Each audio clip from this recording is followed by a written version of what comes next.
Hello বন্ধুরা, welcome back to our channel Parineeta Biswajit চ্যানেলে তোমাদেরকে অনেক অনেক স্বাগতম। আজকে যে ব্লগ ভিডিওটা নিয়ে এসেছি সেই ব্লগ ভিডিওটা হচ্ছে পুরীর মন্দিরে পুজো দেব। মাথা পিছু 50 টাকা করে আমরা একটা টোটো ঠিক করে নিয়েছি। আর আগের দিন তো দেখতেই পেয়েছো পুরীর মন্দিরের ধ্বজা নামানো দেখিয়েছি আমরা। আজকে মন্দিরে পুজো দেব। আশা করি আজকের এই সুন্দর মুহূর্তটা তোমাদের ভালো লাগবে। ভিডিওটা না কেটে সম্পূর্ণ ভিডিওটা দেখো।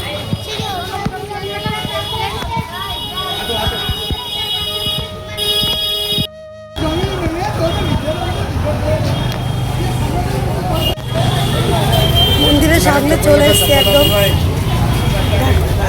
মন্দির দেখা যাচ্ছে।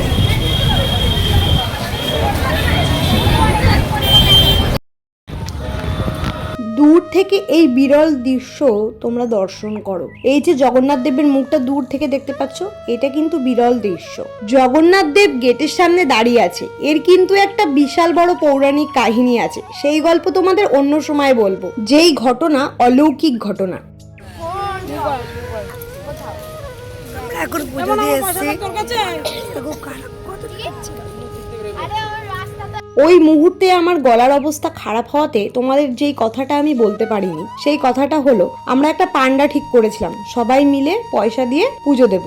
কিন্তু পান্ডাটি বলল ভিতরে গিয়ে অনেক টাকা দিয়ে, মানে আগের বার দেখেছো আমার আর বিশ্বজিতের বেলায় অনেক টাকা দিয়ে আমরা প্রসাদ কিনতে হয়েছে। তো সেই কারণে আমি পান্ডাকে বলেছি যে না, আমরা ভিতর থেকে অত দামি প্রসাদ কিনবো না, সবাই মিলে একটাই প্রসাদ কিনবো। কিন্তু পান্ডা শোনেনি, আমাদেরকে নিয়ে যায়নি। আমরা কষ্ট করে দেবতাকে দর্শন করেছি। তো ঠিক আছে না, দেবতাকে তো দর্শন করতে হয় কষ্ট করেই, সেটাই নাই করেছি। সবটাই কিন্তু জগন্নাথ দেবের ইচ্ছা, পয়সাতে কিন্তু কোনো কাজ হয় না, আবারও প্রমাণ করলো। তিনি না চাইলে কিন্তু তাকে পুজো দেওয়া কখনোই সম্ভব নয়।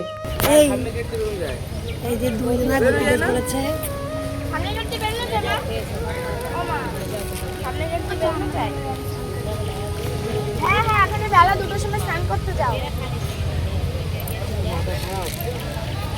আবারও 50 টাকার বিনিময়ে আমরা টোটো ঠিক করে বাড়ির দিকে পৌঁছালাম।